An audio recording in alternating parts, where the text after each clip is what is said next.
Ooh, mic's not plugged in here. Woo. Now you'll be able to hear me. Hello. All right. Okay, let's see. Yep, should be able to hear me. Can you hear me? Hello. Woo. It's a hot one. Oh, actually, before we get started, let me pop some pills here. Medicine. I mean, neck's been giving me problems. How are you guys all doing today? What? It is hot in here. You guys are gonna see me sweating bullets for this live stream today because the air conditioner is not working up here at the moment. It's not what the medicine's for, but yeah.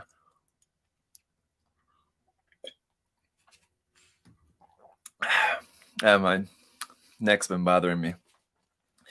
Forgot to take that after lunch. Anyway, how's it going, guys? Let's see. Who is here? Al. Hey, Al. I think that's Al or AI. It's probably Al, though. Or AI. It's an AI watching the stream. Eric, Lucas, Patrick, Chris, Reiji.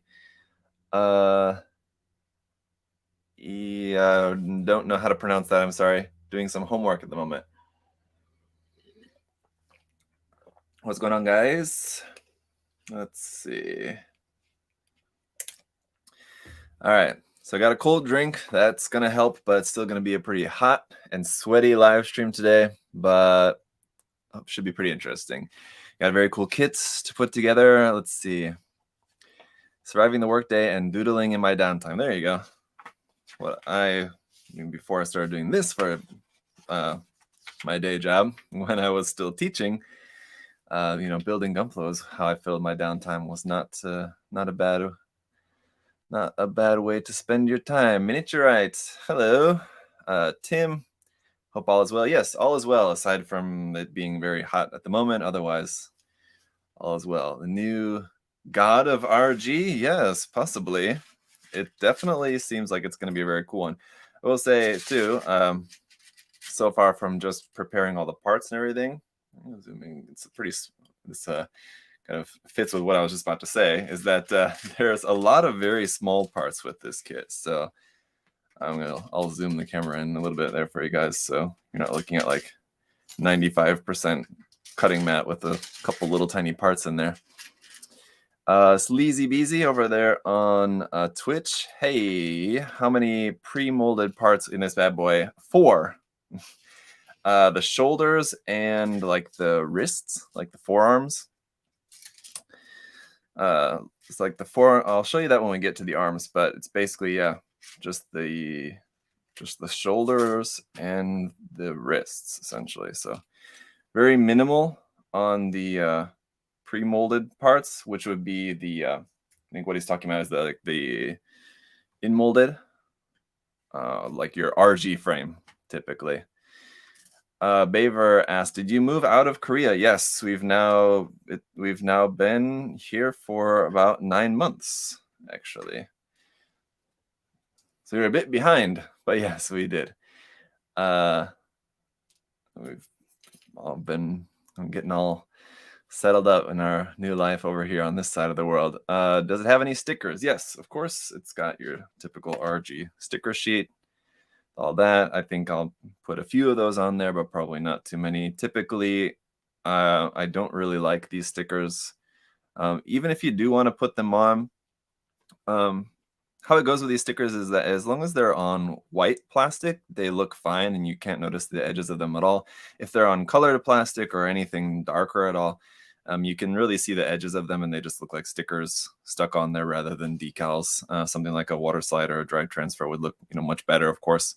So that's the main reason why I don't like these, is because there's too obviously stickers. The other reason why I don't like them, especially on RG kits, is that usually they're you end up having to trim them anyway because they don't fit. So like you've got a surface that's this big and the sticker is a little bit bigger. Usually you have like corners of the sticker or something that are like hanging off the edge of where they're supposed to be, and then you have to kind of go in with your knife and kind of trim the edge of the decal.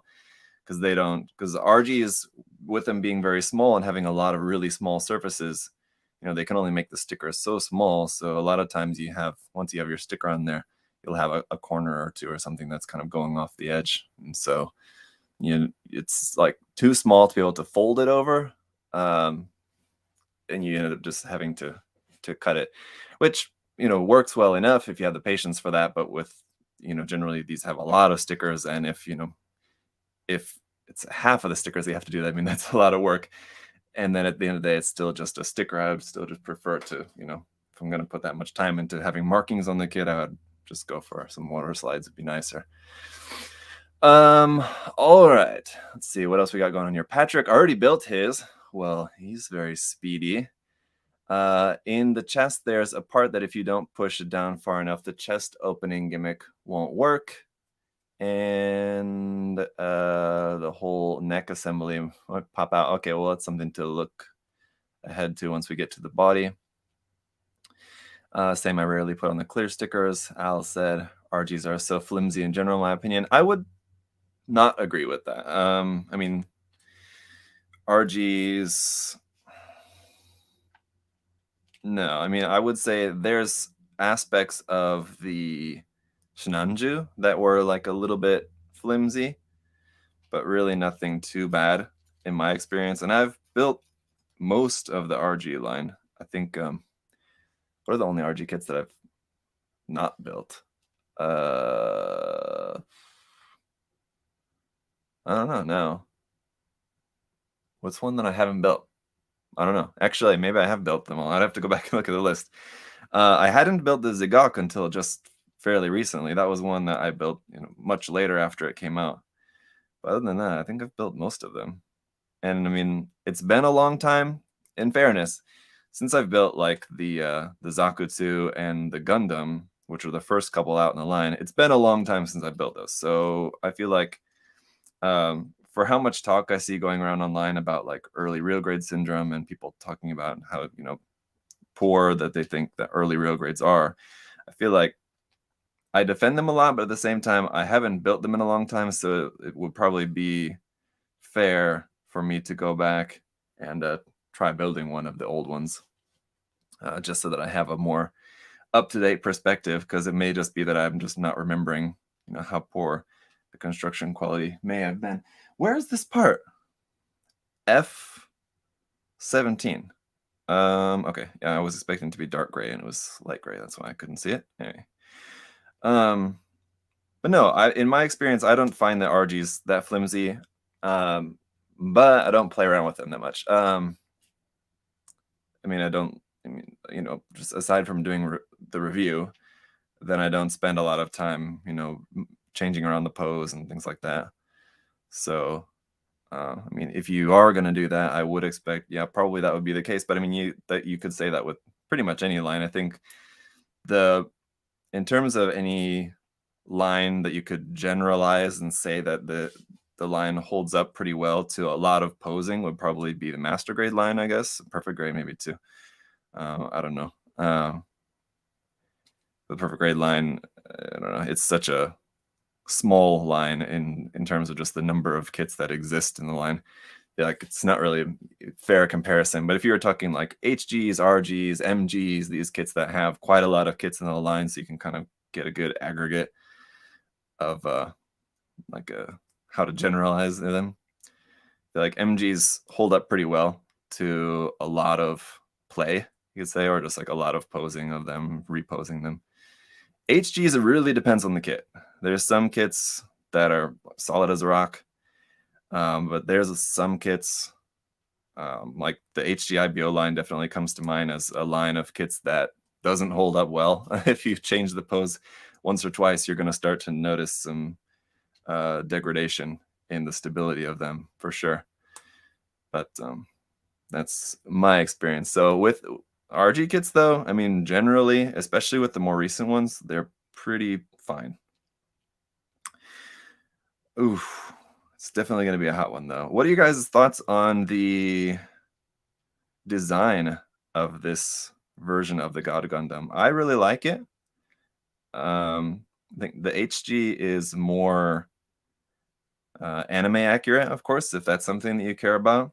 I didn't personally care for the high resolution version of the design. It was a unique take, but it wasn't for me. I like this one though quite a lot. But what do you guys think about it? We'll see. And I mean, I feel like I've seen enough of this kit already online of even like straight builds and even lots of painted builds already around on Twitter that I kind of know generally what to expect, and I have pretty high hopes for it that it's going to be a very nice kit all in all. But, you know, first-hand experience might differ. Lucas said, I like both the high resolution and the RG. There you go. Oh, man, it is going to be a rough stream. I'm sweating.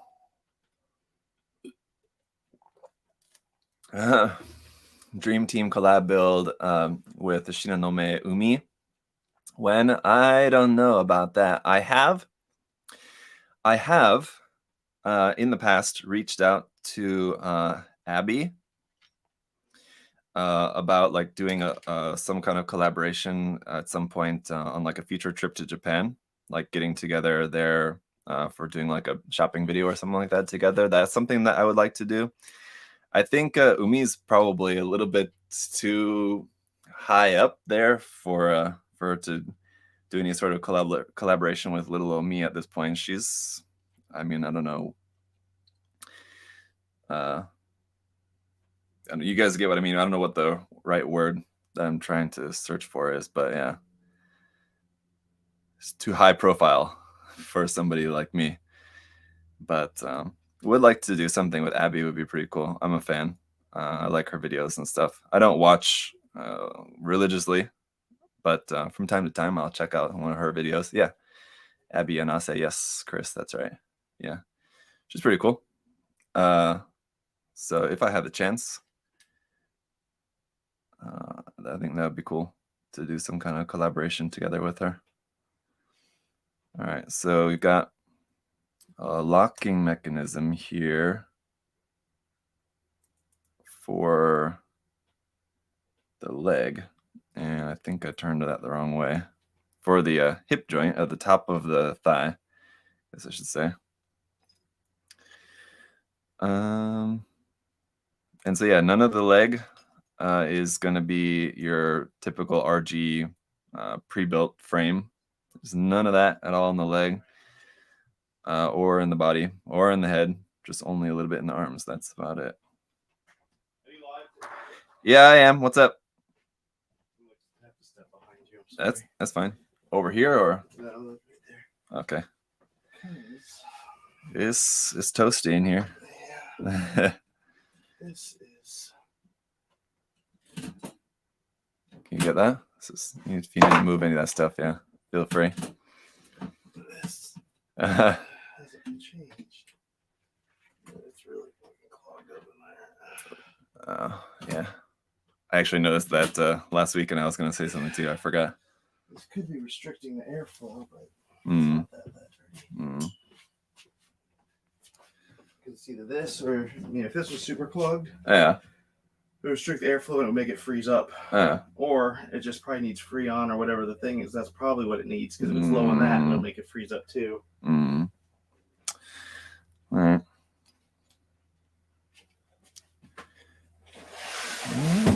Sorry, I'm all in your life. That's fine. Those of you guys watching live now at the moment, if you're catching this live stream later, it probably will be too late. But if you guys haven't seen the post for our live stream tomorrow morning, Adam and I, well, assuming, hopefully, fingers crossed, we'll see how it goes with getting the aircon fixed. If it's not tomorrow morning, then maybe tomorrow in the afternoon.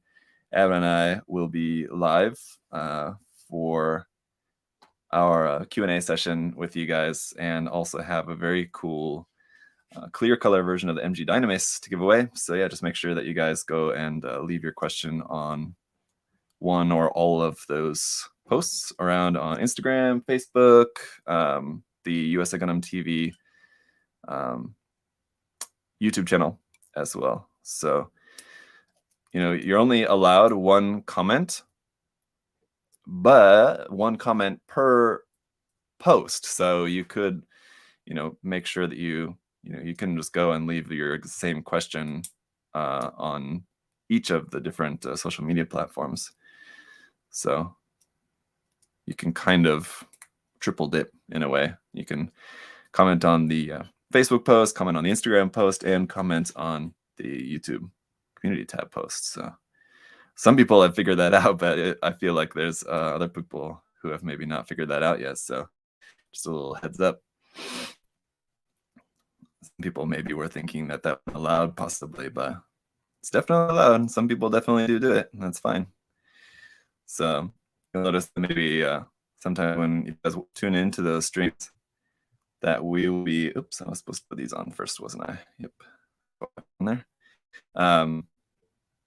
We'll be answering some, and then I start to do them. I'm like same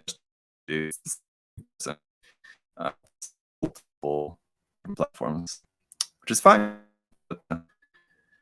Just letting you guys know, give yourselves the best to. And this will be tomorrow. It will be doing that. Like air conditioning can get air conditioning fix the live.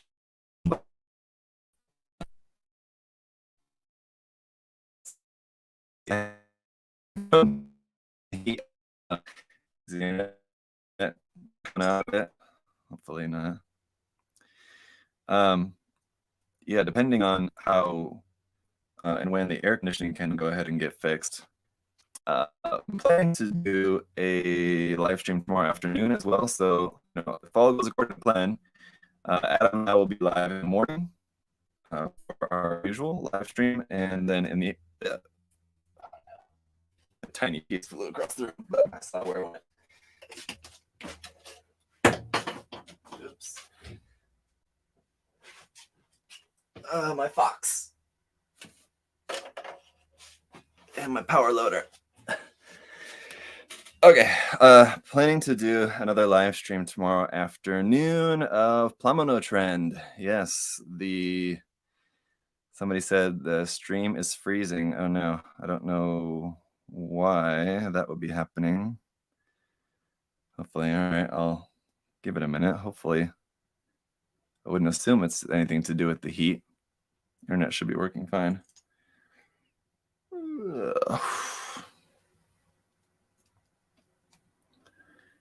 All right, that's on there, and then this piece goes here. Okay. Ankle part is connected at the back of the leg. That's interesting. And then the foot goes on there. Very interesting construction here for the leg. It's the way all the parts, everything fit together. Pretty cool. Definitely looks good. Let's see how the back part opens up. That's kind of cool. When you open up the back of the leg, let me zoom in a little bit here for you guys. If you are doing this through StreamYard, the max output is always, I am doing it through StreamYard. But yeah, anyway, yes, the return of Plamono Trend. Let me see, I didn't want to do that. There we go. All right. Come on. There we go. Just zoom in a little bit so you guys can see that a little bit better. Well, that's not supposed to happen. Just popped off there. When you open up this back panel, anyway, what I'm trying to show you guys is that the vent that's tucked up in there kind of extends out when you open up the back of the leg. But it seems like this back of the leg part is a little bit easy to just pop off. So you need to be a little bit cautious with that. The color, I'm not sure if it's just because I have lights in my face and I'm not seeing it properly, but the color of the stream looks very kind of funky. It looks right in the camera though, so maybe I don't know. Apologies if it's weird looking. You see how small the RG? I can't appreciate the detail. So yeah, it's very small, and like I said earlier, it has a lot of small parts. But yes, tomorrow, hopefully the stream quality is okay, so you guys can hear this. But obviously, I'll post about it either way later. But tomorrow, yes, the return of Plamono Trend, but unfortunately, it will just be me tomorrow. Josh won't be joining me, but there's a particular trend that I want to talk about, and unfortunately, it's very difficult to schedule with Josh at the moment, unless I do the live stream from home, which I do want to try. I'm just not sure how good the quality is going to be from home. Even if the internet quality is fine, the sound quality will not be very good because it'll be very echoey in my house. Unless I do it, I don't know, from the bedroom or something maybe, but then I have to kick my wife out of the bedroom at night and make her go hang out on the sofa or something for a while, which we'll see. But yeah, we'll try to get Josh and I were just talking about this recently. I'm trying to figure out a time that we can get together that's convenient for both of us. Convenient enough. I'm pretty flexible, but you know, he's got his own stuff going on, so try to be accommodating for that. So there will be another episode with Josh at some point, whenever we can. But for the moment, tomorrow anyway, it will be just me. But like I said, it's fingers crossed the air conditioning is fixed, because I'm pouring sweat at the moment. All right, let me go ahead and zoom that back out a little bit because we're real close. All right, yeah. So here's the first leg. If you guys couldn't get a look at that, looks good. I like it. I like the design of it. And when you bend the knee, let's see. This part seemed like that should kind of bend or something. I don't know, just the way that this part was connected here at the back of the thigh seemed like that. Okay, yeah, it does kind of tuck in a little bit when you bend the knee all the way. That part there at the back of the thigh folds in ever so slightly. That's cool. All right. Man.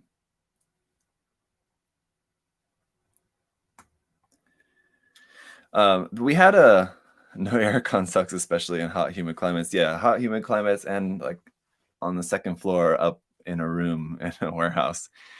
What was I gonna say? Oh, there was a question. I don't know when this was, if it was during one of my live streams or during a live stream with Adam, but I can't remember exactly what the context of the question was, but something about like if you ever build naked or something like that. I don't know exactly, something along those lines. And yeah, sometimes this hasn't happened yet here, but sometimes this would happen sometimes in Korea when it was like really hot.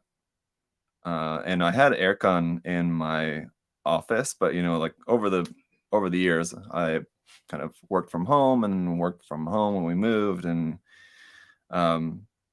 then was working in an office. So I mean, there was a few different work environments. And sometimes when I was working from home, sometimes it would get real hot, and I don't remember why. I don't know, the air conditioning wasn't working, or I don't remember what exactly the situation was with it, but I don't know. It was just like there would be sometimes when it was just really hot, and I would just be working on either building a kit, or more likely I was working on like recording a review or something like that, and it would be so hot, so I would just be sitting there in my underwear. It's like pouring sweat. Usually not ever like full naked, but there was definitely plenty of times where it was really hot and I was just sitting recording reviews in my underwear. So hopefully that's a fun mental image for you guys next time you're watching one of my reviews, wondering to yourselves if I was mostly naked at the time while recording the review. You go back and look at some. There wouldn't be any way to tell, even for me. Like there would be no, I mean, without any recollection of like a specific event, there would be no way for me to go back and like remember like, oh yeah, that was a review where it was super hot when I was recording it. I mean, there'd be no way to tell in the video. So I'm just behind the camera, but definitely did happen. There's nothing worse than an HVAC failure in Florida. Yep. Fortunately, like downstairs, we've got like these big, massive fans. So like everybody else, I think, should be doing pretty much okay. It's basically Adam and I upstairs here, kind of taking the brunt of most of the heat. But yeah, gotta do what you gotta do. It's all right. This is one of the things that a lot of people like kind of said when I kind of first let you guys know that like that we were moving to Florida, whatever. You know, one of the things that I heard a lot from a lot of you guys was like, yeah, get ready for all the heat and everything like that. But like year-round summer and a lot of heat is something that actually I don't necessarily mind that much. I much prefer to be hot than cold. Storm D asked, do you work at the USA Gundam Store warehouse? Yeah. I'm now here at the warehouse. But yeah, I actually don't mind being hot. I much prefer it to being cold. I always felt like, you know, when you're hot, I find it easier to cool down than to get warm. I don't know, maybe just I have poor circulation or something, but like when it's cold, even if you dress really warmly and have a heater or whatever, I still find it more difficult to warm up in cold weather than to cool off in hot weather. And I don't really mind being sweaty. But like being cold, I mean, I just feel like there's nothing you can do but like just suffer the cold. But I know that a lot of people have different opinions on that. So what do you guys think? Where do you fall on that one? So the reason I had trouble putting this piece on the first time because I did it wrong. This part's supposed to go on there like that first and then put that one on. Okay. Like that. There we go. But I don't know. Then again, it is our first year here, and it may just be a matter of time before I start to, you know, get tired of hot weather all the time. That's certainly a possibility as well. You know, we'll just have to see. After a year or more of never cooling off, I might change my tune. But like we were here, we moved right at the end of November of last year, so like we've been here through the winter now. I mean, it's winter by name only, and it wasn't. I mean, it was a lot colder than I would have expected. So winter here, I mean, it's not like blazing hot all year, which is what I was expecting. I mean, the winter was cool, definitely. So like it's not all that bad.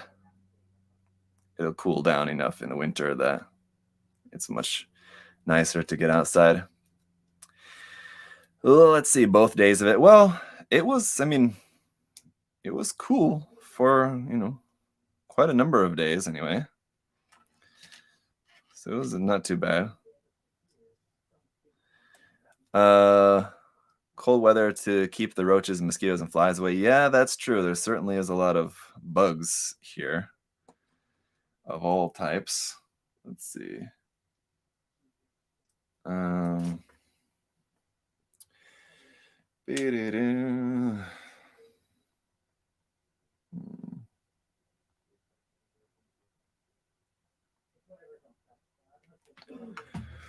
get some hydration here so we don't pass out. Duo Maxwell said, so there are some kits that I just want to paint certain parts. Can I paint directly on the kit, or do I have to prepare the part before I do? Good question. The short answer is you can just paint right on the part. You don't have to do anything. But you will probably find that you'll get better better results if you do take some time to prep the parts a little bit. So I mean, depending on like if it's an entire part, then that's easy because you can just you don't have to worry about like masking or anything like that. I don't know what would be a good example. Like say for example, the God Gundam here, and you wanted the feet to be orange instead of red. So those parts that are red, I would recommend doing a little bit of sanding on them, just to pasta yobo if you're still watching. I would recommend do a little bit of sanding on there just to help you get a little bit better paint adhesion. And then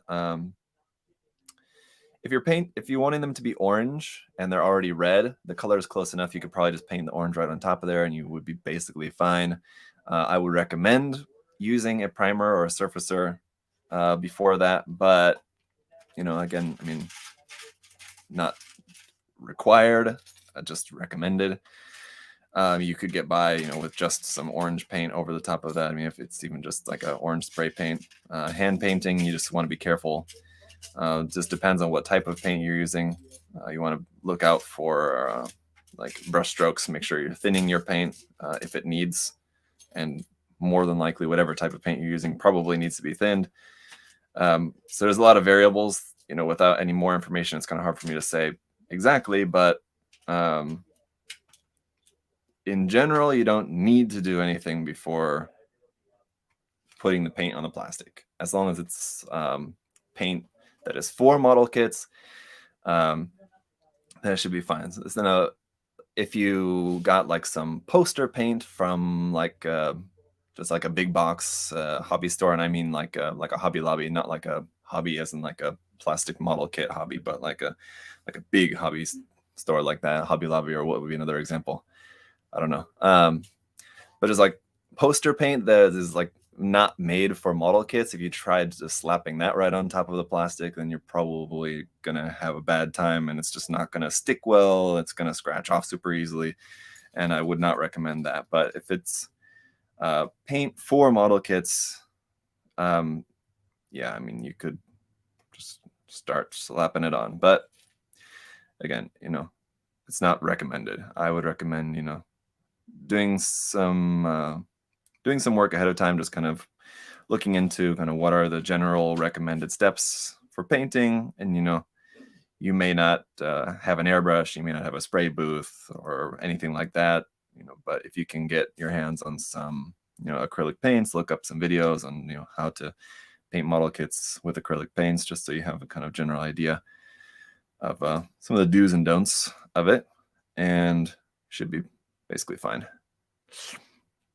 Hopefully that helps. Michaels, yeah, that's another one. That's another good example. Yeah, Joanne, yes, Joanne Fabrics. Awesome, Adam from 2099. Thank you for the chat, the tip or super chat. What is that? It's not a super chat, just a tip, I guess. Anyway, thank you for that. Let's see. Did they ever announce the new Verka? No, not yet. So that's still a mystery what that's going to be. Yeah, I would imagine that will probably be announced. When's the next big hobby show?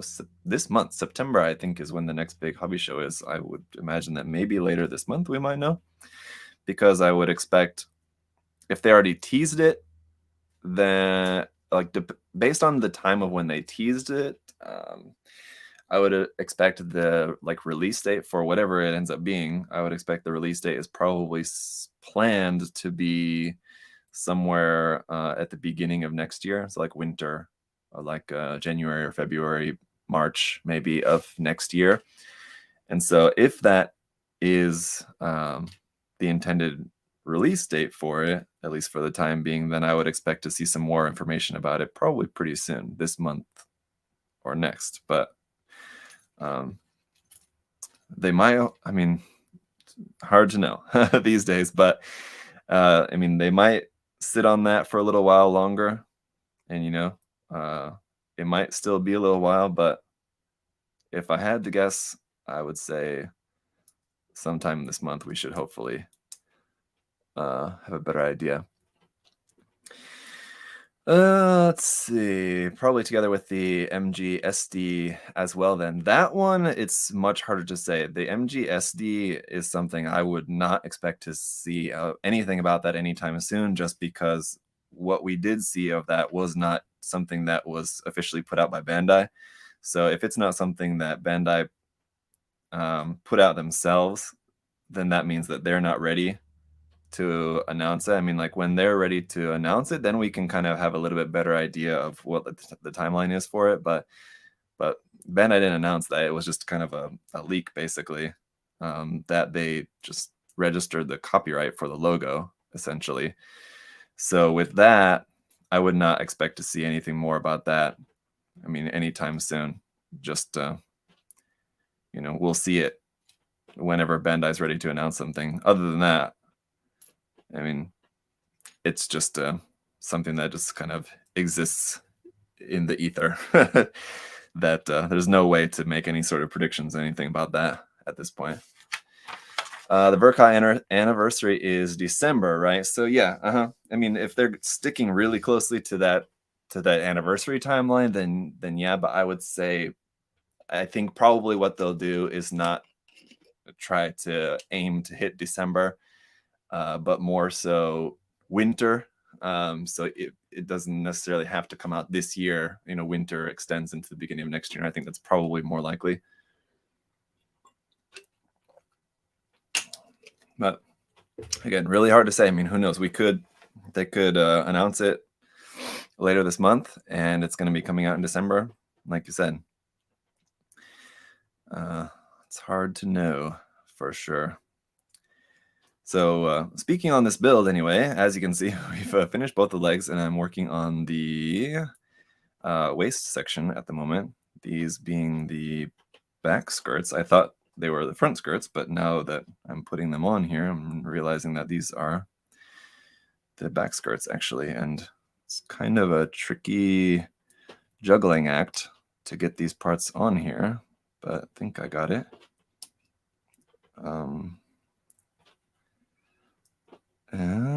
But that one's supposed to be like that. Okay, and there's a little flap that closes up. So I guess what this is our action base connection point, which is kind of, rather than being directly under it, it's kind of at the butthole at the back. And there's a little flap that folds and extends to cover that. Kind of interesting. So that's quite unique. Whew. Anyone familiar with the Q MSV action figures? I'm thinking MSVD would be kit versions of those. I'm not sure what you're talking about, Reggie, so it's not something I'm familiar with. Is this actually loose left arm? I don't know, Ash. I'm not sure what you're talking about, so I'm sorry, couldn't say. Okay, let's see. We've got two of these guys. That's more locking mechanisms. It's definitely something that I've noticed that they've been doing in a lot of kits, especially a lot of the recent RG kits. Small locking mechanisms on certain moving parts, just to help with the stability. So as you're moving stuff around, things aren't coming apart on you. So maybe the stability of stuff like the RG line in particular is something that they're trying to utilize that technology to try to combat a bit, which is pretty cool. And I'm not sure which way those beam saber handles go in there quite yet, so I'm just going to leave those off for the moment, I guess. Are you going to get that new Slegger gym that's coming out? At the moment, no. Not a big fan of one-year war gyms that much, to be honest. I'm sorry to say. I know a lot of people are, but that being said, it does look pretty cool, and I do love all like the origin kits. I know that's not technically right, but sort of. Anyway, it does look very cool. So I don't know. If I get the chance, maybe. It hasn't come up for pre-order on the USP Bandai site, as far as I know yet, right? Is that right? I feel like it hasn't.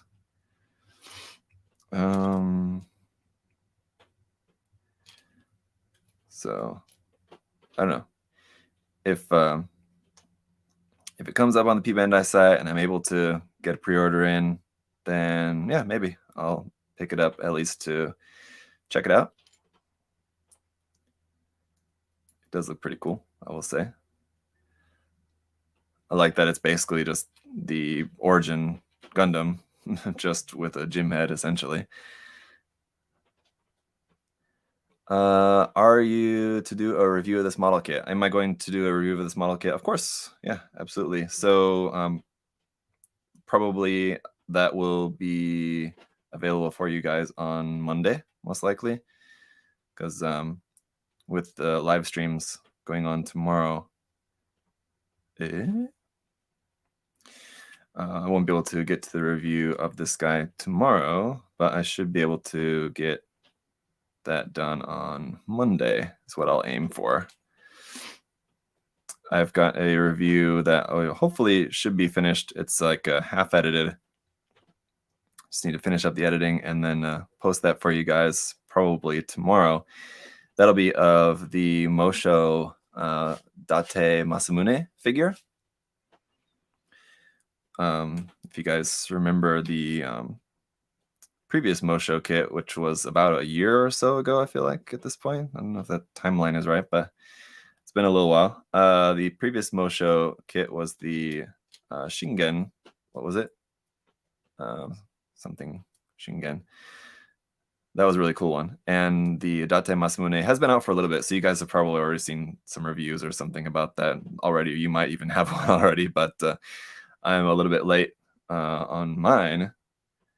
But if you guys have been wanting to see my review of that kit, that review is what I've got coming up next for you guys. So that should be out for you tomorrow.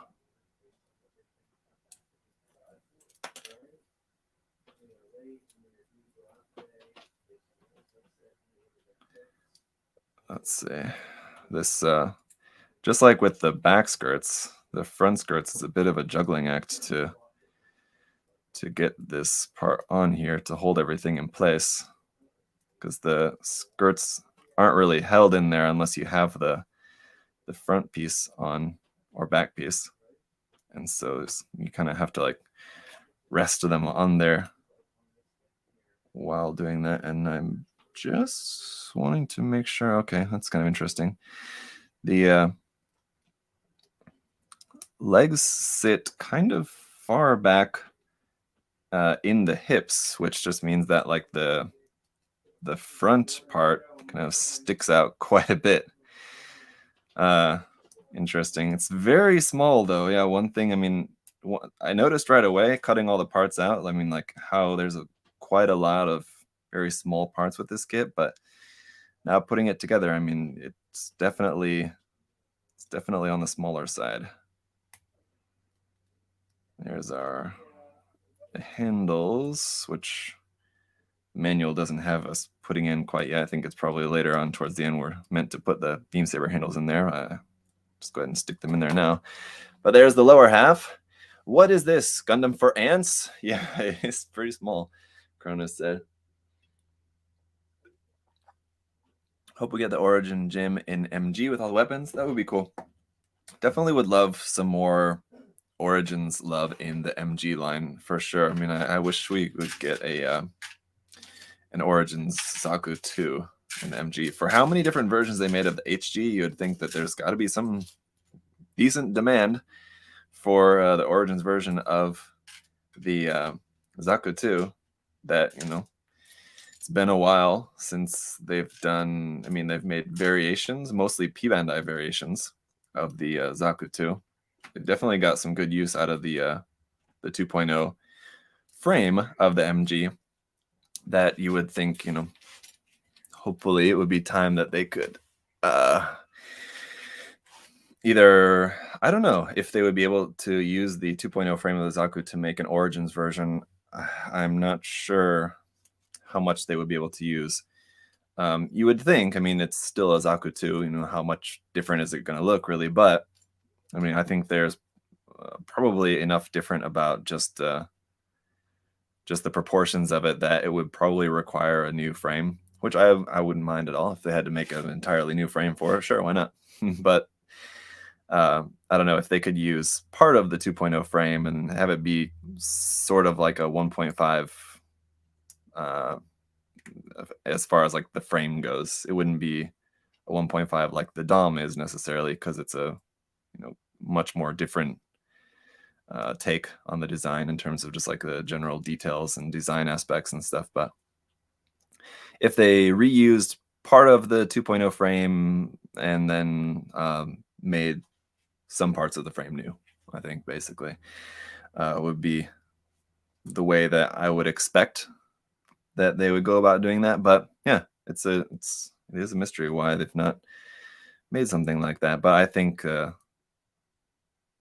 it's certainly possible that that was something that was, maybe on a short list of planned projects that, maybe got scrapped just due to the pandemic. I'm sure that's had a big effect on, like, I don't know how far exactly Bandai works in advance, but I would imagine it's years in advance that they have these projects, things, releases lined up for big stuff like that. Maybe not like for like an HG line if it's something related to a current series. So like the Witch from Mercury series, for example, I don't think they have that stuff planned years in advance. But if it would be like a major MG release or something like that, they probably at least have some sort of plan for that a little while ahead of time. And maybe it's just something that just got scrapped due to the effects of the pandemic on their production capacity. So could be. I don't know.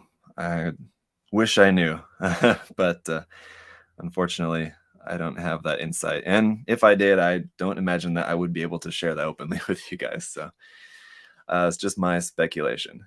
I just recently built a 2.0 Zaku. It holds up pretty well, but a 3.0 Zaku or an MG Origin Zaku would be nice. Yeah. Yeah, the 2.0 Zaku does hold up really well. I honestly don't think that that's one that really needs a 3.0. I mean, would it be nice to get a 3.0? Yeah, certainly. I mean, they could make it essentially like with the 3.0 Gundam, it was basically like a larger, little bit more detailed, more parts heavy. But in terms of its like general design and a detail aesthetic, it was very similar to the RG. So if they were to do something like that with the Zaku, making a 3.0 Zaku that was, basically styled like the RG Zaku, I'd be cool with that. That's not my favorite version of the design of the Zaku. But I mean, I like, just design wise, I prefer the 2.0 design. I really like the 2.0 design quite a lot, which is why I've been perfectly fine to advocate that we don't need a 3.0. The 2.0 is really nice, just because how good I think the design is, not just the construction, but I just mean like aesthetically or whatever. I think it's a really good looking version of the Zaku too, let's say. I'm guessing this is the part that Patrick was talking about earlier that you might have trouble with the torso. It's kind of weird and keeps wanting to pop out. But anyway, yeah, a new Zaku, whether it be a 3.0 kind of styled after the RG or a kind of 2.5 sort of version of that, based on if it was like an origin design, would be cool. 3.0 Gundam was a kind of pain to build compared to the Origin RX-78. Yeah, I would agree with that. I think most people would. Both kits are awesome, and this is something I've talked about many times, because it just gets asked by people, which is the better kit, the Origin or the 3.0 version, because generally you would think the 3.0 is the better version, but the Origin is newer. So it's a fair question, but honestly, they're both really good. They just look different aesthetically, so it just kind of depends on which one you prefer the design of. I mean, if I really had to choose, I prefer the design of the Origin version, just because it's kind of more unique. But they're both really good-looking kits for sure, so you really can't go wrong with either of them. They're both good-looking kits and really good kits, period, objectively. So I mean, that's why when people say that they're kind of tired of getting so many versions of the RX-78 on the one hand, I understand that, but I mean, as long as we're getting good-looking versions of it, I don't mind. Like one of the most recent versions that we've got would be the HG version of the Origin Gundam, and it's a great-looking kit, and it's a great, again, it's just a great kit in general. So, you know, if it's an awesome kit and it looks good, it's kind of hard to complain about that. But I get it, you know. It is technically still the same Gundam, so yeah. Okay. I forgot a part in there, didn't I? Oops. All right, we're going to pop those parts back off the chest here. Hopefully, I put the parts together there in the torso, what Patrick was talking about earlier. Hopefully, I put those parts in there correctly, that we're not going to have any issue with that.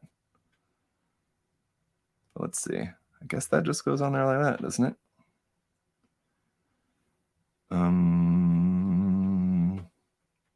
Yes? Question mark? Let's see. Okay. Yep, seems to be right.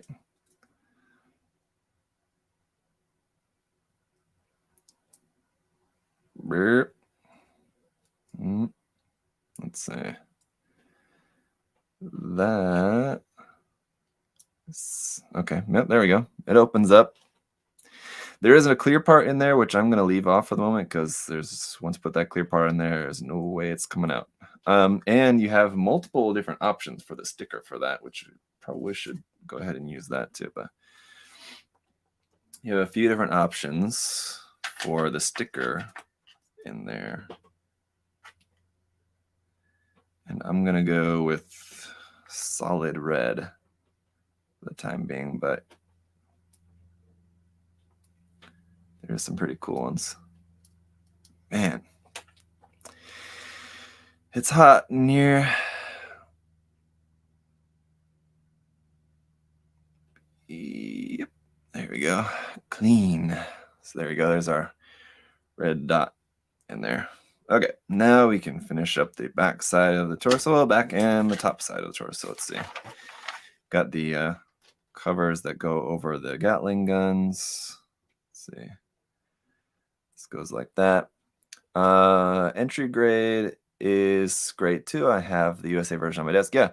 The only version of just to go back to kind of finish my point, what I was also going to mention about the RX-78 The only version of the RX-78 that I haven't been a big fan of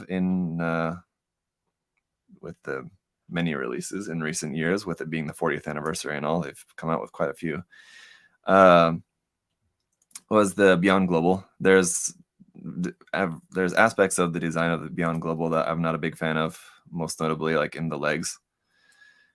But other than that, oops, supposed to put the on first, but there we go. Other than that, I've been very happy with the different versions that we've got of the RX-78 in recent years, and there has been a lot, yes, admittedly. But yeah, the entry grade's great. The Origin version, great. The G40 is, I feel like that's something kind of entirely different. It is, I mean, technically a version of the RX-72, but I mean, objectively, the Beyond Global is an awesome kit. Great kit, for sure. Just, for me, there was some aspects of the design that I didn't care for. But other than that, yeah, very nice. What's next? Arms. Okay, now I can show you guys where some of the pre-molded frame parts are, because there's just a couple little bits here in the arms, and that is it. And I guess the head and the backpack will be last. All right. So pretty cool design for like the claws. And they're not really claws, but like the yellow claw parts kind of on the forearm gauntlets. Based on what I can tell of how those are going to go together, it's a pretty interesting design aspect. And I don't know how it compares with the high resolution kit. Actually, I probably should build the high resolution kit at some point, just so I have some frame of reference of kind of how that kit goes together and how it might compare to this. I guess once this kit was announced to be coming out, I probably should have thought of that ahead of time to go ahead and try to get my hands on a high res kit so I can build that. So then when this comes out, I can kind of speak on it comparatively. It doesn't really matter that much, but it just would be interesting, maybe for myself and maybe for some of you as well, just to kind of know some of the similarities and differences between the two releases. How I would assume Bandai probably took some of the stuff that they did with that kit and applied it to this kit, but having not built that, unfortunately, I don't know.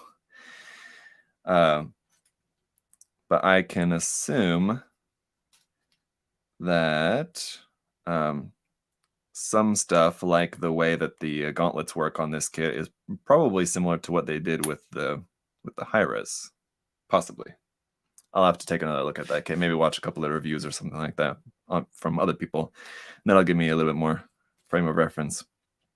Here's one of our pre-molded parts for the kit, this bit here, which will hold the shoulder. And one thing we're supposed to do with that is fold this in a way, fold this a little bit like that, and this one a little bit up like this, like that. Okay, and all right, let's see. This looks a bit tricky. That's gonna pop into place like that. Wait a minute. I feel like that's something strange here. I don't. What is this on here right? That doesn't look right. I think I have this part on here wrong. There we go. That should be lower.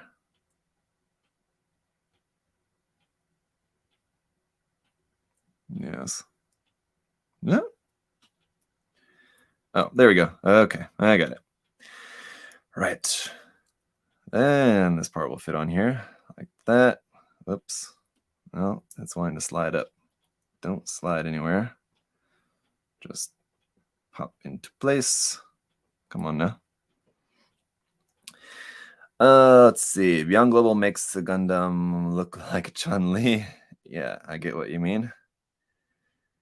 Oh.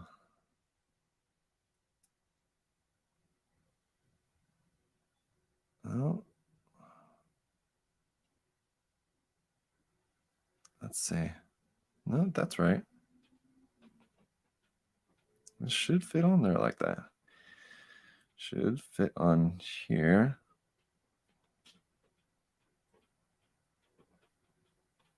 And then rotate. But there we go. And rotate. Right. Okay.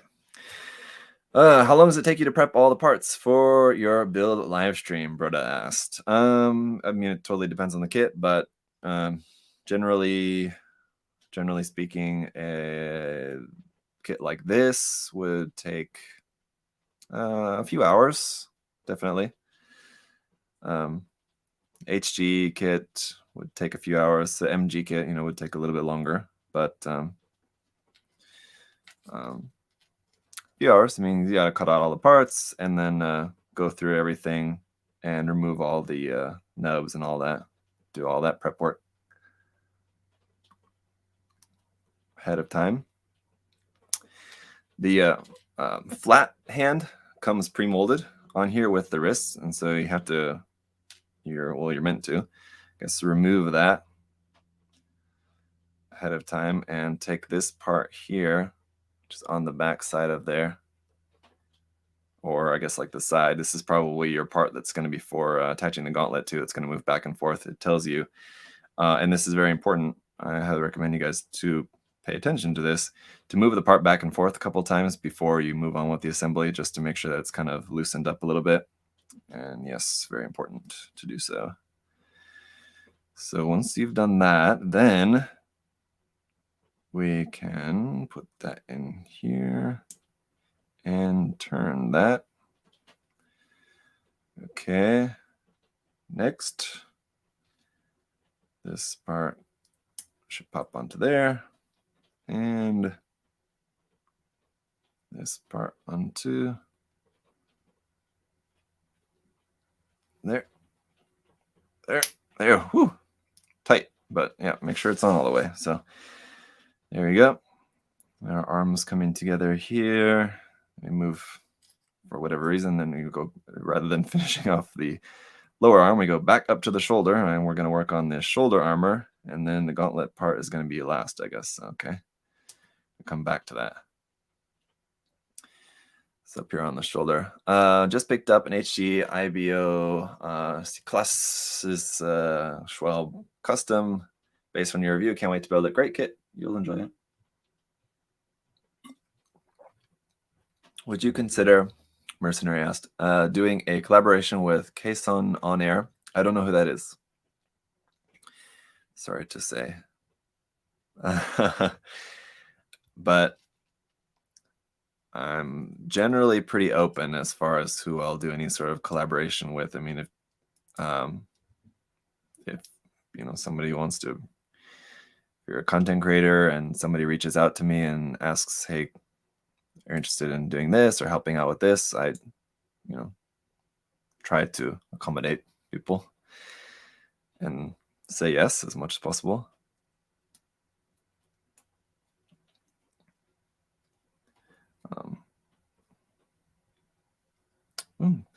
Interesting. Okay, so these red stripe parts, the way that these fit around here is nice in that they don't make for any seam at the top, which is good.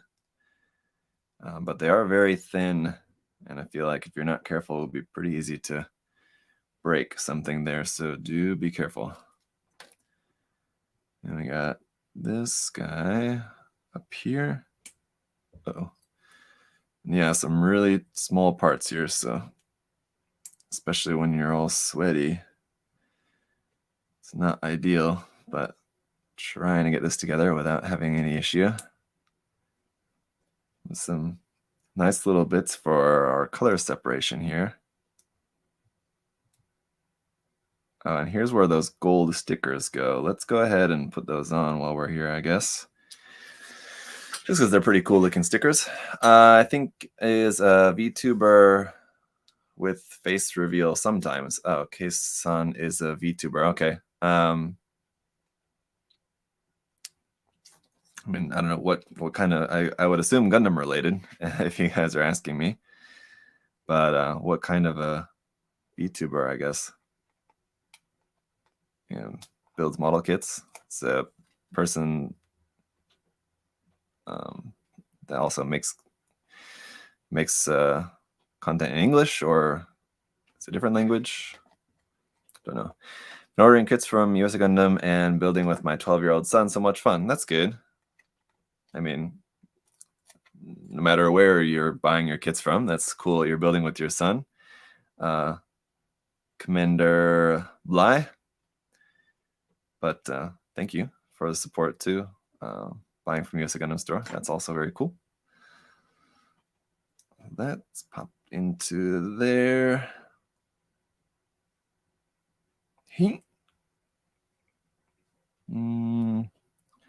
Should be, to make sure putting that in the right place. I was not. Yeah. And that part on the inside came out. Yeah, this is going to be a little bit kind of tricky one here. Very small piece. It's like very barely held in there. Makes for some nice color separation, but it's kind of tricky to get this in here otherwise. And it's a chick part. Yeah. I'm really messing up the sticker in the process that I was not sure I was going to put on. I decided, all right, we'll go ahead and put the sticker on, but now it's getting kind of messed up. Okay, Let's see. I'm sure I'm putting it in the right place. Don't think that's the problem. It says to hold it by the sides, but it's kind of hard to press it in whilst holding it by the sides. Come on, I'm sure there's just a trick to it. I'm just not quite getting. And that part came out again. All right, this is gonna take a little bit of patience for this one. What's your method for cutting parts off? Just single blade nippers. Nothing really too special about it. I don't have a. I think I was putting the part in the wrong place. Come on then.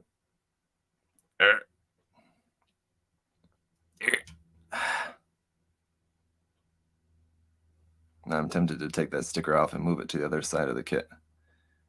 Now that it's kind of messed up, but come on.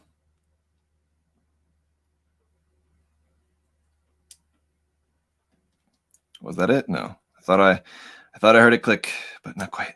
Oh, maybe I did. And that came off again. Shit.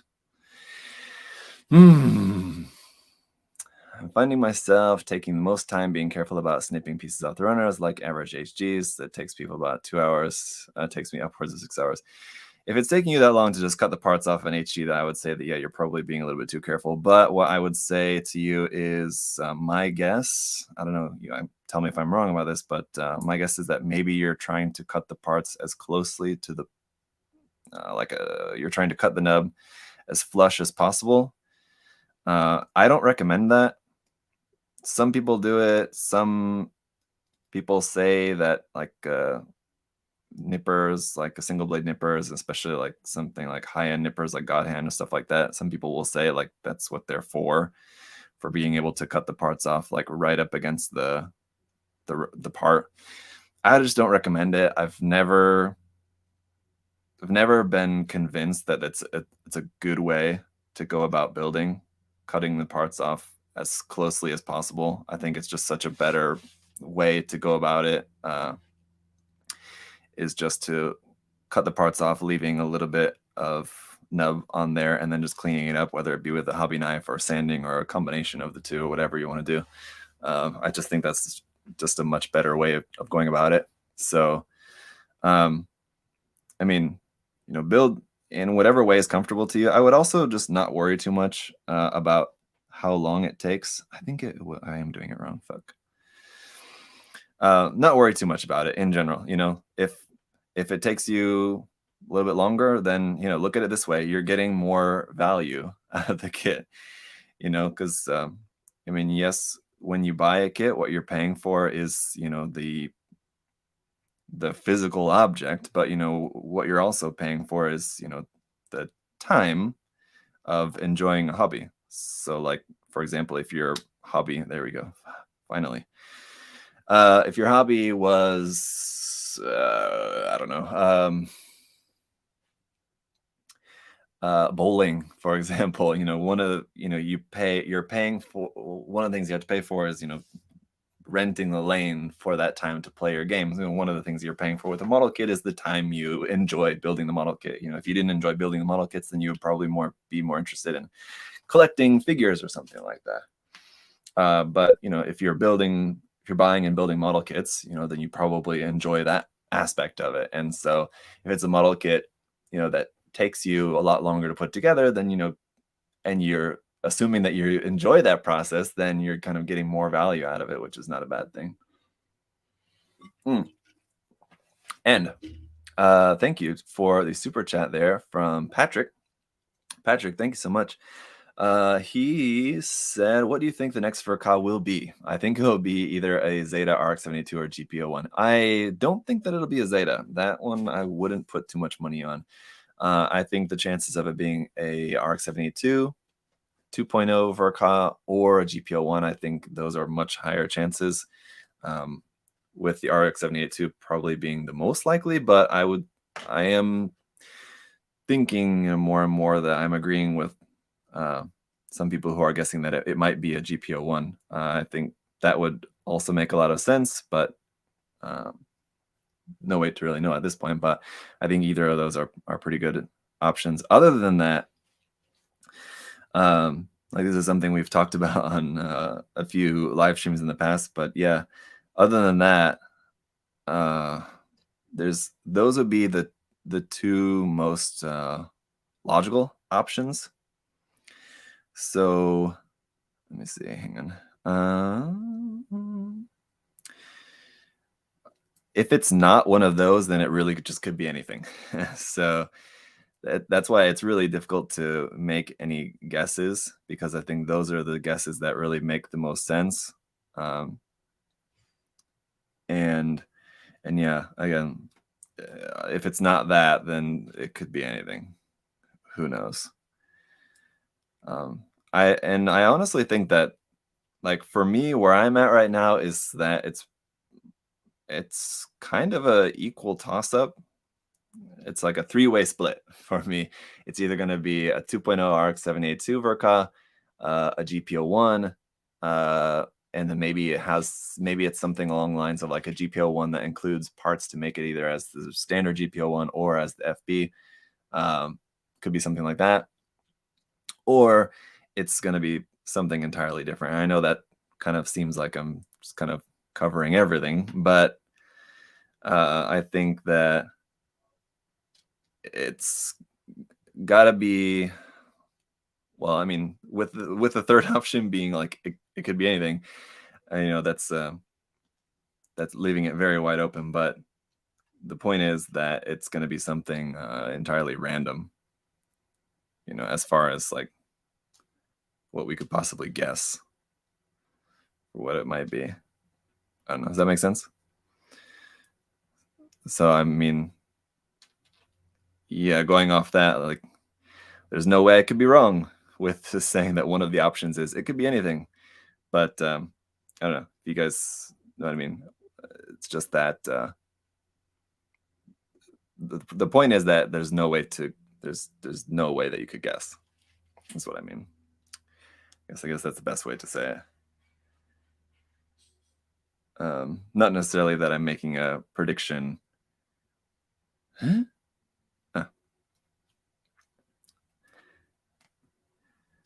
One way or the other. Anyway, the next Verka will be GPO2A. I think that's very unlikely, especially without any GPO1. I highly doubt we would see a GPO2. Now, if it ends up being a GPO1, I would say that certainly it improves the chances that we'll see a GPO2. Even at that point, though, I would still be pretty doubtful. But I mean, that's certainly a kit that could certainly benefit from getting a 2.0 release.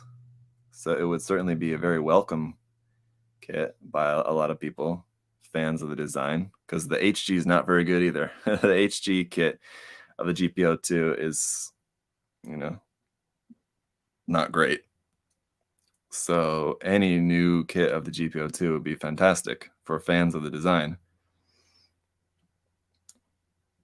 Because at the moment, you don't really have very many good options for that one. Is that right? Kind of interesting. Those are kind of folded in like that. I need to see what this kit looks like from the side. Hang on. That looks a bit strange. But I also think I forgot this piece somewhere along the lines. Yep, I was supposed to put that up there on top of the arm. There we go, easy enough. And a hand. Let's go with a closed fist for the moment. Okay. And let me take a look. What is this supposed to look like from the side? Is it supposed to look like that? No, they're supposed to be straight on, which means that these parts are, for some reason, kind of weird. Are those... Oh, they are different. Oh, okay. All right, so there is a left and a right. I thought they were the same, but they are slightly different. So that's why mine are kind of turned in. These claw parts here, they're kind of like folded in at the center instead of being like parallel, is because they are slightly different. So It is very slightly. But do make sure that you pay attention to how those go on there. There we go. All right. There's that. And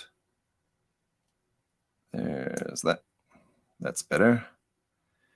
That looks how that's supposed to look, I guess.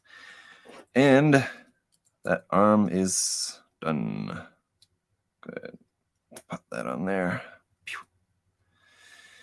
Cool. All right. Very nice. And lots of hand options. What's going on here? Whoa. Okay. Let's see. Let's catch up a little bit here in the chat, shall we? The next Verka may be Reconquista NG. I highly doubt that. That one I would not. I mean, it could fall into that third category of like something completely random, but I really doubt that one. We'll probably see a Gundam Aerial before that. Yeah, I would say that's probably a good guess. I don't think that a Gundam Aerial will be a Verka. I would really not expect that, but I think just a regular MG Gundam Aerial I would expect we will probably see next year at some point.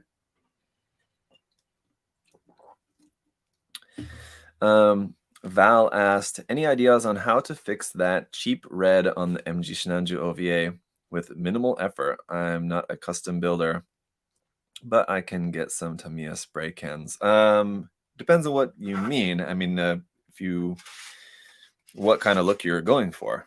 If you're going for like a high gloss, like something akin to the RG, then the easiest answer would just be just to get some gloss top coat over the top of that. But if it's the color itself that you're trying to get around, then yeah, I think painting, unfortunately, is going to be your only option. I mean, not a bad option if you've not really tried out painting before, and you want to change the look of that kit, then consider it a good opportunity to try out painting. But the easiest way to change the look of it with the least amount of effort, I would say, would probably just be to just top coat it, assuming you want a gloss. If you wanted it to look less toy-like, I would say probably the better way to go would be a matte coat, but it depends on the look you're going for. More in the vibe of the anime. I mean, I guess probably glossy then is probably what you want, because I mean, it's sort of a glossy look, I guess, in the anime. But yeah, just depends. I would say probably just gloss coating the red parts would be the best way to go. And unfortunately for you, again, this is going to be something that basically makes it more work for you. But if you're wanting to get the best effect possible without fully painting the kit, I would recommend spraying the red parts while the kit is unassembled, so that you have matte coat on, maybe on the black if you want. I guess maybe that's up to you. But painting or spraying the parts in a way so that you are leaving the frame with a matte coat. So maybe just buy a can of matte gloss coat and a can of glossy top coat, glossy clear coat, and do like all the armor in gloss, and then do all like the frame part in matte. I think would be probably a good way to get a cool look for that without fully painting it. Hey, Shaka, a big shiny surface will have a lot more subtle details that are hard to replicate in a small scale. Yeah. Oh, he said, even if it's glossy, you can tell the scale of plastic shapes that are shiny. Flacco hides it better. Yeah. Right. So, yeah, basically, I mean, like, if you want it to look less like a toy and more realistic, then yeah, I mean, yeah, flat coat's the better way to go. But I mean, if you want it to look like how it looks in the anime, I mean, it's kind of shiny, I guess. So, yeah, it depends on exactly quite how you want it to look. But Yeah, aside from fully painting, seems like just gloss coat. Whichever way you end up wanting to go with that, gloss coat is probably going to be the best answer for you. But alternatively, maybe just give painting a try. I missed the pre-order for this kit. Do you know if you guys are getting a second batch? I believe. Hey, Adam. He's not there. I could ask. I believe we should still have some pre-orders open. For this kit, I'm not sure if we've hit the max for pre-orders for how many we're expecting to get of the kit at the moment. But if you're, I mean, the easiest way, I'll ask if I get the chance here for you guys, but the easiest way to know is just if you go on the website, because everything should be up to date on there. If you go on the website and you're able to pre-order the kit, that means that we are expecting, that you'll get it. It means we're expecting to get more. So I would, again, without knowing for sure, I would assume that at the moment we're sold out of whatever we're going to be getting first, because typically how it's been going is like, say we're expecting to get 1,000 of any particular kit, and these are all just hypothetical numbers, so don't quote me on any of this, but say we're expecting to get 1,000 of the kit, so we'll put up 950 pre-orders, so that way we're not, just in case, don't go over on the pre-orders. But then once we actually get the kits, we may not get all 1,000 all at once. It'll be something like we'll get 300, and then next month we'll get 500, and then a month later we'll get the remaining will be 200 at that point, something along those lines. Or maybe we'll end up getting 300 the next month, something like that. So it ends up being a total of like over what we were expecting to get, and that would be getting more in the second batch. In that case, if we knew we had more coming on the way, so like I said, say for example we were originally only taking 950 pre-orders based on a number of 1,000 that we were expecting. If later on we got word that, okay, some of your kits are going to be coming later as part of the second batch, in which case you can order more, we may at that point open up for more pre-orders. So it just we have to just kind of take the kits as Bandai makes them available. But I know we are careful not to, obviously not take pre-orders for kits that we don't have confirmation that we're actually getting, because it may take longer to get the kits. Shouldn't try that. Where did that piece go? Seems like, yeah, it's stuck right there. Whoop, gotcha. It may take longer to get the kits just because of how Bandai ships them out. But we don't take pre-orders for kits that are not confirmed to be coming, because then that would make big trouble. All right. Why do you think Bandai keeps including the MS joints in newer RGs? Well, interesting question. Why Bandai keeps using it, and other people might ask, it's not on there all the way. Other people might ask, why are they using so little of it in newer RGs? Some people liked the fact that the earlier RGs, had more of that pre-built inner-frame. That was something that some people liked about the earlier kits, and so some people might be asking from a different perspective of like, why don't they go back to using that more? And I don't know. My perspective is just that so long as the kit is a solid kit and does what it needs to do, I don't really care one way or the other how much of that RG frame it has. I think it's a fine gimmick. I actually don't. If I had to go one way or the other, I would prefer them to have less or none of the pre-built frame, because I mean, I just don't really, as someone who's, the thing that I enjoy most about the models is building the models. So anything that already comes pre-built is something that I don't get to build myself. So I don't really like that. But you know, like I said, if that in some way improves the model, I mean, then okay, fair enough. But if I had to choose, I would opt to have less of that in my RG kits. Now, as far as, you know, why Bandai uses less of it and why don't they just use 0 of it, I think that probably what it is that they know that it's, you know, it's kind of a feature of the RG line in general, so they want to try to keep it in there in some way because it's kind of like a gimmick of the line. So even though, you know, for stability reasons or whatever the case may be, they've gotten rid of like the full frame and they've really narrowed it down to just being like, in some kits like this, for example, just a couple of parts in the frame. So like they're still hanging on to it because it's like a signature gimmick of the line, but they've toned it down quite a lot so like they can still say that it's there, but it's not really, there's not really much of it there. That would be my best guess as like for an answer to that question as to like why Bandai does what they do with the RG frame on these kits.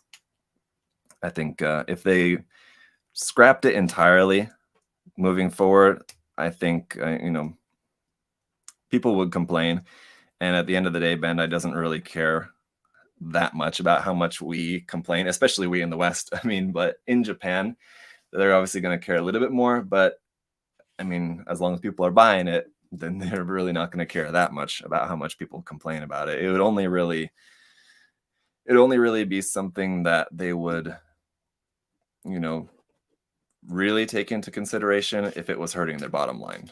And if it's not, if people are still buying the kits and then complaining about it, you know, they're gonna not, there's not really much incentive for them to change anything or do anything different if they're still making money. And I think they're probably making plenty of money doing what they're doing. They know what they're doing. LPS Soldier says, so my pre-order for the MGX Strike Freedom means I'll actually get it. I've been hearing rumors that some stores are selling more pre-orders than they have units allocations. Yeah. I said LPS Soldier, but it's LP Soldier. Yeah, definitely. I mean, I can't speak for other stores. I have no idea, but I know at least for us, we don't take pre-orders more than what we know we're going to get. So yeah, if you pre-ordered from here, then you're definitely going to get it. Now, it might take longer. It depends on when you pre-order. So like I said, if you, like if we know we're getting 500 of that kit and your pre-order was number 400, it's pretty later. So if we only get, in the first batch, if we only get 100, then you might, you know, you'll see some people getting the kit from here and you'll be like, hey, where's mine? But it's because we didn't get yet the full amount that we're, you know, supposed to get. So that ends up happening sometimes and people are gonna get pissed off about it. And I mean, I understand, but you know, if you understand the perspective of what's going on here at the back end, then you know, there's nothing really that we can do about it. Like Bandai says, we're going to give you 500. Doesn't mean, hey, okay, bye. See you in the morning. Sorry, that's okay. That doesn't mean that we're getting all 500 at once. But yes, if you pre-ordered here, I mean, the only way that if you pre-ordered something, the only way that you would possibly not get it would be if Bandai cut the order for whatever reason, which I don't think has ever happened and I wouldn't expect to happen. But I mean, possible, I guess. When will USA Gundam Store ship the pre-orders for this RG kit? This one, I'm not sure I've seen anything. Adam? No, he's left. I just left. I don't know if we've gotten confirmation that these are on the way yet, so I couldn't answer that for you. But I would assume they should be coming pretty soon.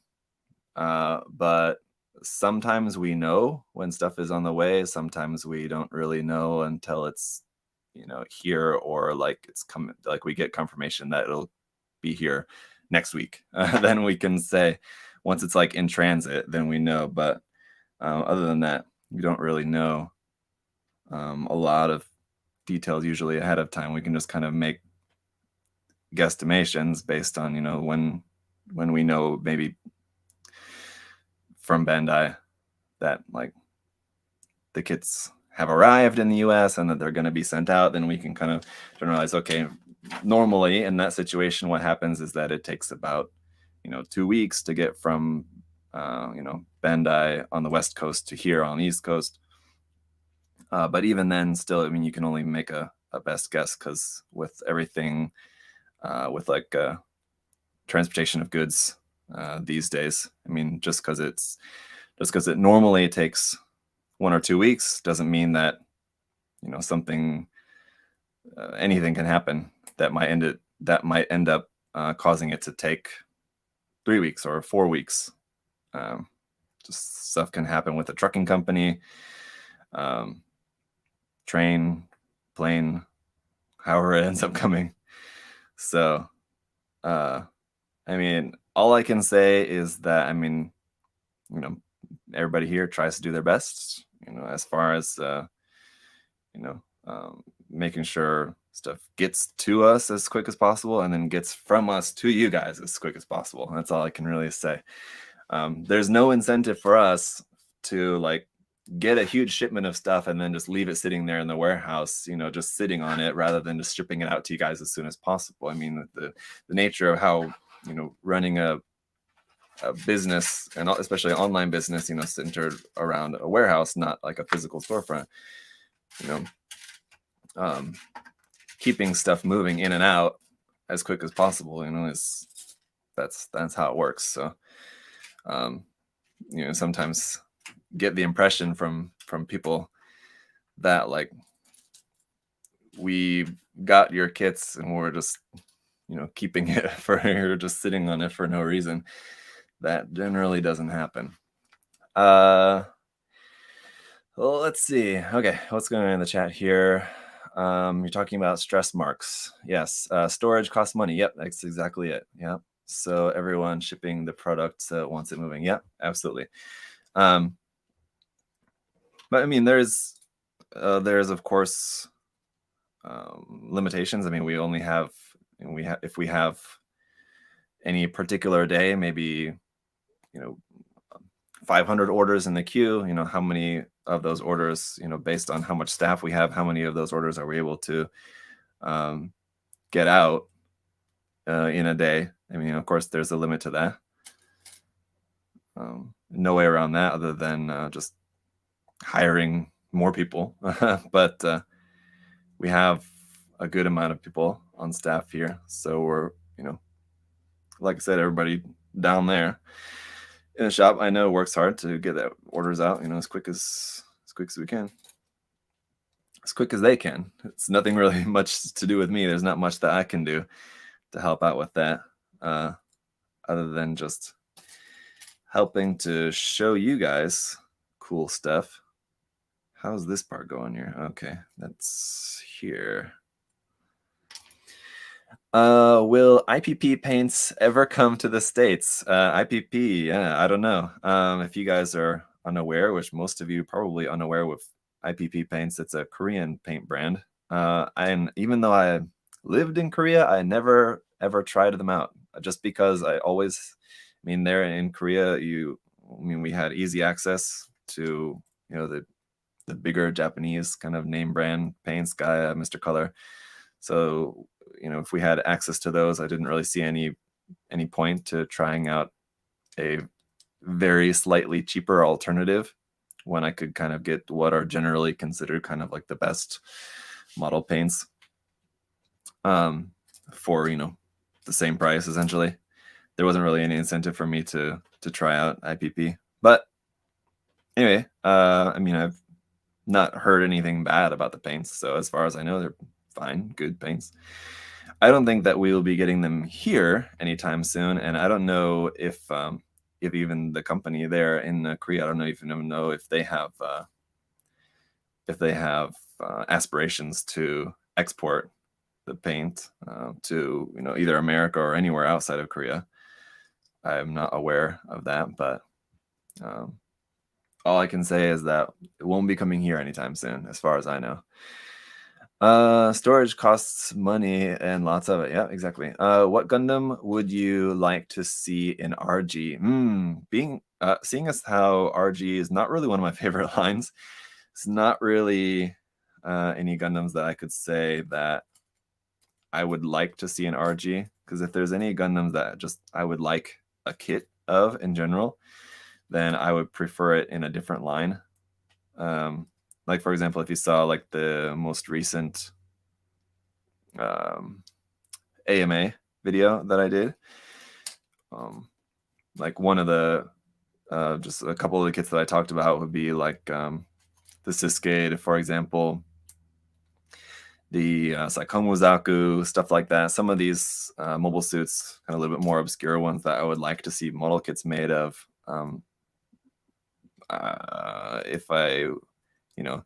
If it's a mobile suit that I would like a kit of and I could choose what line it came out in, it wouldn't be RG. Let's just say that. So there's not really any kits that I would like to come out in the RG line, because if it's a kit that I would like to have, I would prefer it to be HG or MG or something, or RE100.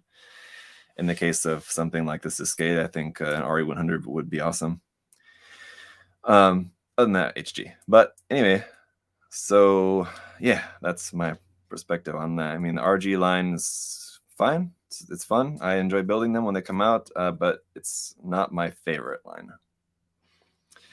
RG XS, oof, boy, that's giving me a headache just thinking about it. Let's see. I think it's this one. Man, and an RG XS, yeah, that would be something.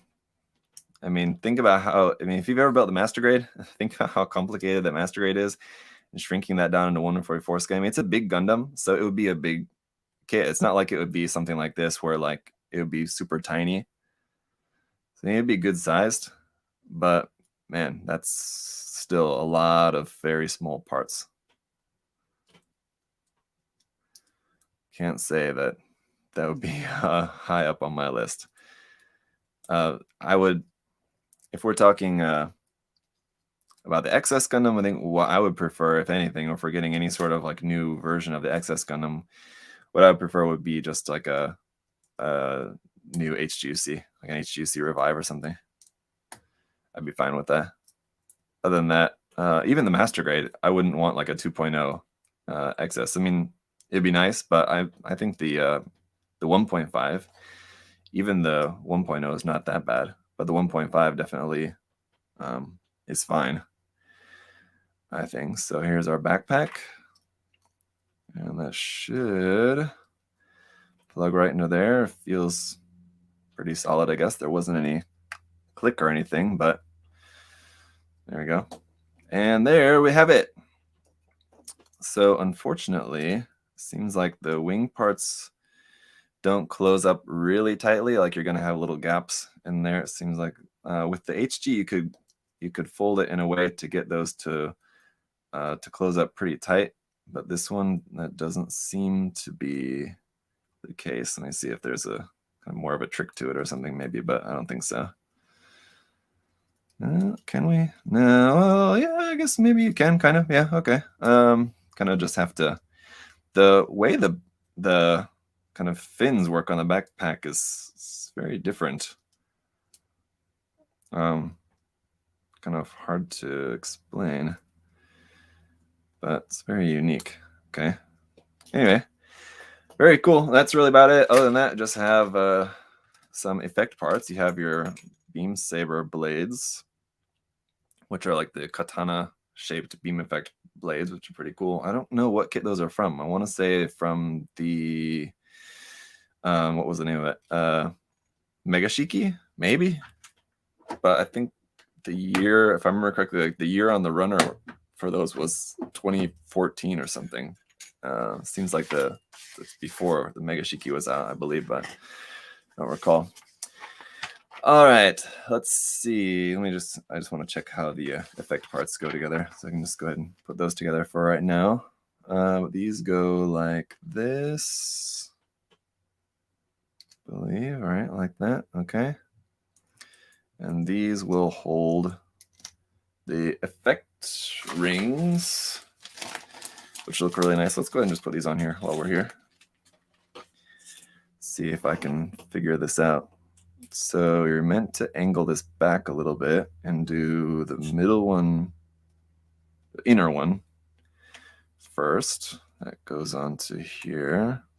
So I guess you kind of have it at an angle so you can, oops, oh, well, there you go, head upside down, but I think it doesn't matter. So that you can kind of stretch them on there a little bit easier without damaging anything. Okay.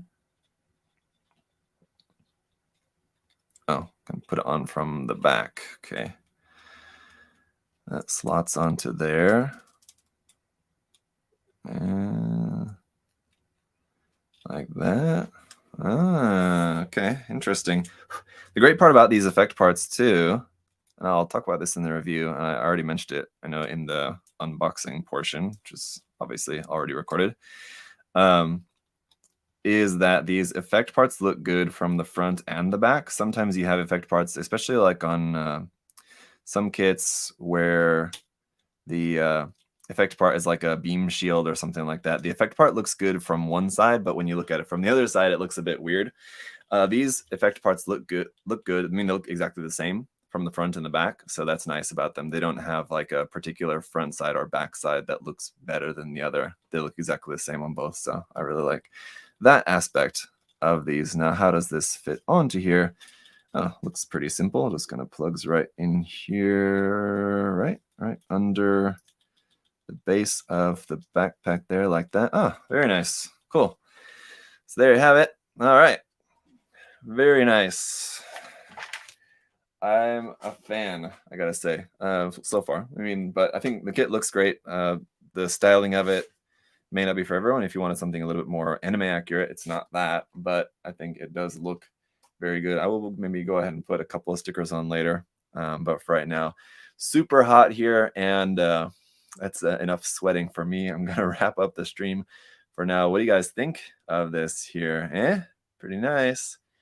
Let's see. Interested in building the upcoming RG Gao. That one I'm gonna skip. Genesis. I'm sorry to say, I'm just not into the design, and there's a lot of other kits in my queue. I've already got a very large stack here over on this side of kits that are already built and just waiting to be reviewed, and then another big stack over there of kits that aren't built yet. And then I've got more kits at home in my backlog that are like not recent release stuff. This is all recently released stuff that I'm talking about. I have stuff in my backlog at home that's like older, that's not built yet. So I have plenty of other things to build that are kits that I'm much more personally excited about. Personally, I enjoy more than the RG Gao. Other people will review it if you guys are interested in seeing a review of that. I mean, if you really, really want my perspective on it, then I apologize. But if you guys, if you're just looking for a review of that kit, I'm sure there will be other people who will review it, and hopefully that should answer any questions that you guys might have about the kit. But personally, I'm just not a fan, so I will be skipping that in order to spend more time on other kits that I am more interested in personally. I feel like that's probably better for everyone. But anyway, okay, tomorrow, yeah. Will USA Gundam Store ever implement a private warehouse system? Kevin, I don't think so. That is complicated. And although we are planning on, I think at some point next year, hopefully, moving into a newer, larger warehouse space. So I mean, we would, I guess, in theory, have more space, because I think right now the issue would just be with space. And I think, I mean, obviously HLJ has that, and I mean, if you guys shop at HLJ, undoubtedly you've noticed in the past year or so, they're constantly doing things to try to get people to ship their private warehouses, where they're having like discounted shipping or just like emails constantly. I mean, I'm sure you guys get them too. Different emails constantly about like just trying different ways, you know, without coming out right and saying it, but trying to different ways to get people to ship their private warehouses, just because I'm sure probably what they're dealing with is a lack of space for that, would be my guess. I don't know for sure, but I would assume that's the reason why they're really pushing people to ship their private warehouses. And so I can say for us, yeah, it would be an issue of space, let alone just the actual digital infrastructure for it, for like the shopping, as far as like how orders are processed with like the software that we use for like how our orders are processed here. So there's that aspect and the space aspect. Now moving into a newer, bigger warehouse gives us more space, but I still don't think that it's just not something with our current infrastructure that we are able to do with how shopping on our website goes. So I don't think that's going to be something that we will be able to implement for you guys any point in the near future, as far as I know, but I know it's something that people ask about from time to time. So I'm sure like if there was a way to do it that, you know, made sense for us, then that would certainly be something that I know Adam knows a lot of people want. Yeah. Anyway, the mysterious 60% off shipping coupon. Yeah. I've been writing for a tank model in their private warehouse for over a year now. Anyway, yes.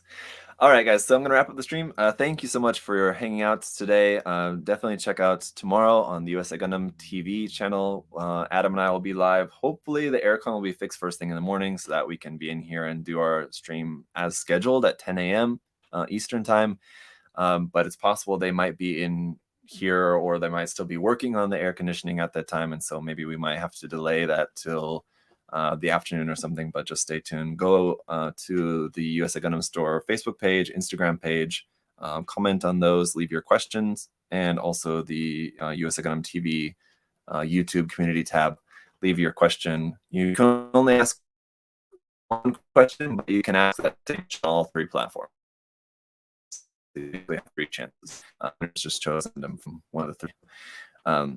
Do that, and we'll see you guys tomorrow. And hopefully, again, like I said, hopefully if the air conditioning is fixed in the morning and we are able to do that live stream in the morning, in the afternoon I'll be live again this same time tomorrow to do an episode of Plamono Trend, not with Josh, but just by myself, unfortunately. But it'll still be fun for about an hour or so. We'll take a look at some cool stuff with a recent trend on Twitter. It's been a long time since we've had an episode of Plamono Trend, so it'll be nice Friday afternoon, hang out, check out some cool stuff on Twitter. It'll be fun. So hopefully we can do that. Anyway, thank you guys. I'll see you tomorrow. Bye-bye.